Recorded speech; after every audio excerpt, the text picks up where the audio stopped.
Messalone, when you're ready. Thank you, Judge. The defense is going to call Stacy Pritchett.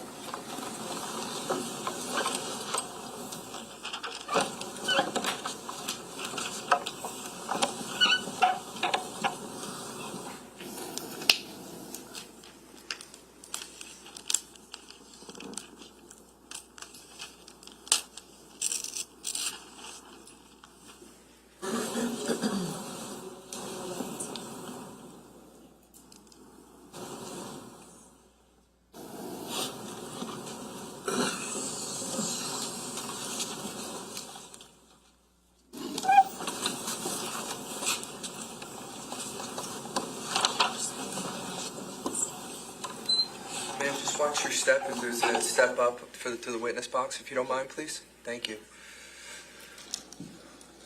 If you don't mind, before you sit down, could you put your left hand on the Bible, raise your right hand for me? Do you solemnly swear or affirm to tell the truth, the whole truth, and nothing but the truth, so help you God? Yes, I do. All right, once you're comfortable and seated, can you state your full name for the record and spell your last name, please? Sure. My name is Stacy Pritchett. It's Pritchett.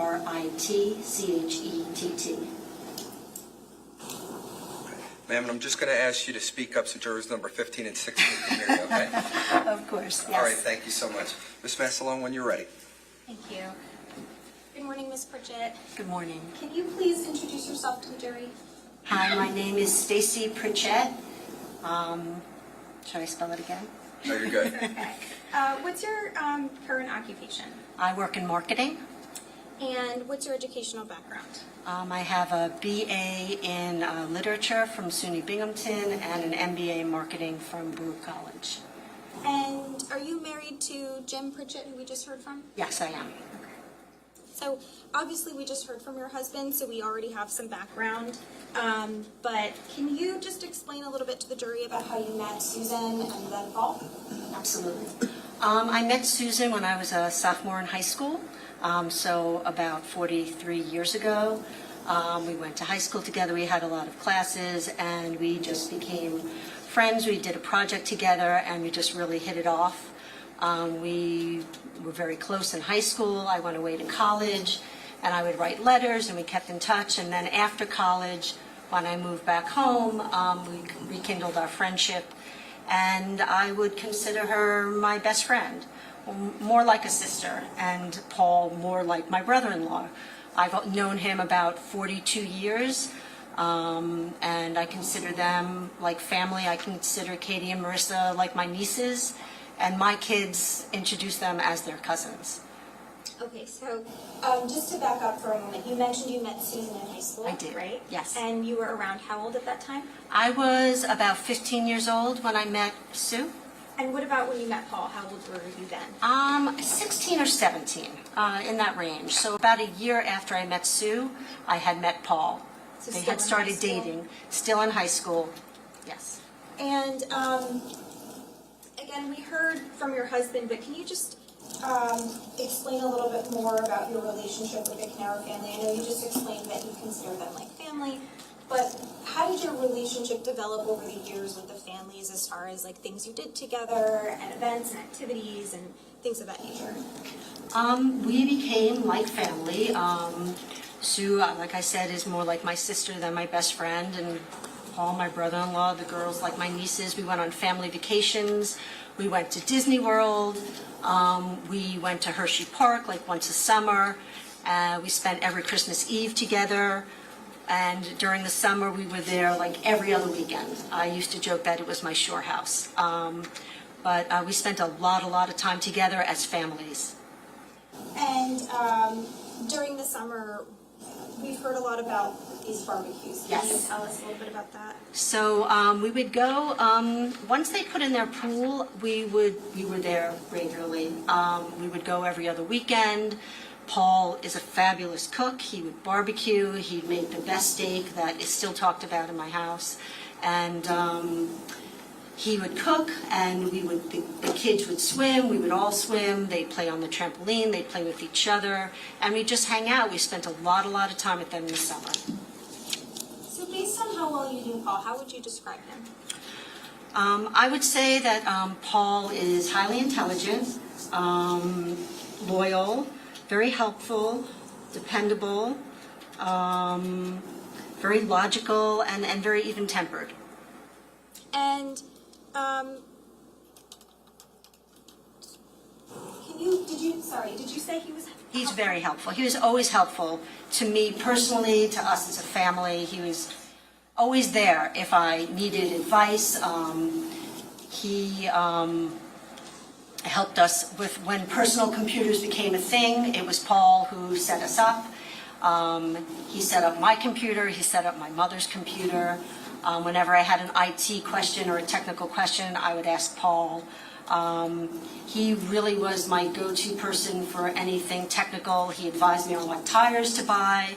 And then when Jim and I moved to New Jersey and we bought our house, things were broken and he came over with his drill. He fixed our cabinet. He fixed other things around the house. One time when my husband was traveling and my kids were very, very little, our boiler broke. And I called Sue and I spoke to Paul and he told me what to do. I called a repair person and then he stayed on the line with me the entire time that the repair person was there. So he was always very, very helpful. And as a result of how well you knew Susan and Paul and their family and how often you saw them, I think you said like every other weekend. Yes.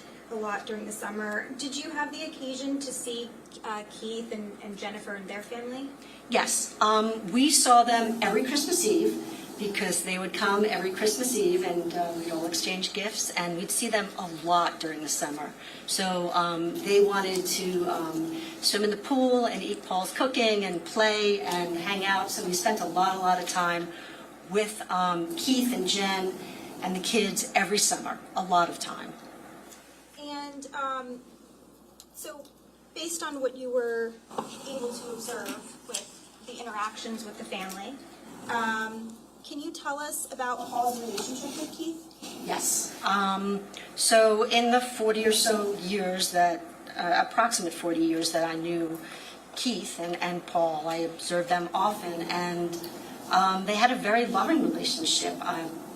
Paul loved Keith very much. He would call him his person, his best friend. He was always there for Keith. He was they were best friends and business partners, and he was very protective of Keith, and he loved him very, very much. And did you ever have the opportunity to see them disagree or argue? Yes, I mean, they were brothers, so of course they disagreed. Yes, they would disagree. They would discuss things, get their feelings out there. I actually admired their relationship because they could disagree and then go back to being best friends, going to lunch. So they would disagree. Usually it was Keith who would lose his temper. Paul was always the more even one, the fixer, keeping calm. And they would disagree and then they would resolve it and move on and go out to lunch and just resume the relationship like nothing ever happened. And what about Paul's relationship with Jesse and Sophia? What can you tell us about that? I can tell you that he loved them very, very much. I would say that Jesse was the son he didn't have. He loved Jesse, he loved Sophia.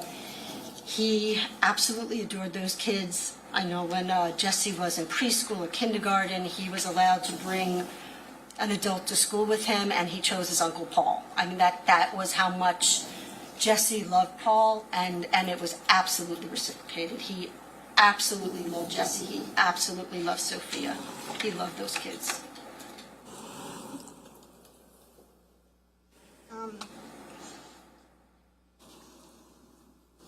Focusing on the businesses for a moment.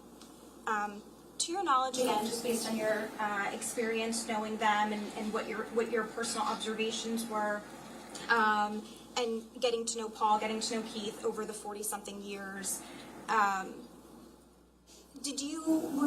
were you privy to like when the businesses started and as they progressed and things of that nature? I was privy to some of it, absolutely. I know Keith started the business and then he brought Paul on, and Paul was the one who really grew the business. He went out and he got clients. He was very instrumental in building the business. I know they worked very well together. They were very compatible. I think Keith was more strategic and Paul was more like tactical, more hands-on. He was always there building the business, and they worked very, very well together. Now, obviously, again, a lot of time has passed since November of 2018. Are you still close with the Caneiro family? Absolutely. They are our family, and they always will be. Thank you. Cross? Thank you. Good morning, ma'am. Good morning. You said Keith would always lose his temper. Not always. He was the first one to usually get agitated and start yelling. Okay. Paul was very level-headed, right? Yes. Now, I assume you'll agree with me that you didn't hear Keith lose his temper on a phone call with Paul on November 19th, 2018. No, I did not. Never heard that, correct? No, I did not.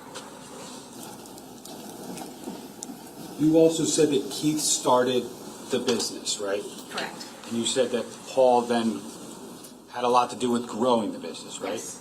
And I'm sure that's fair.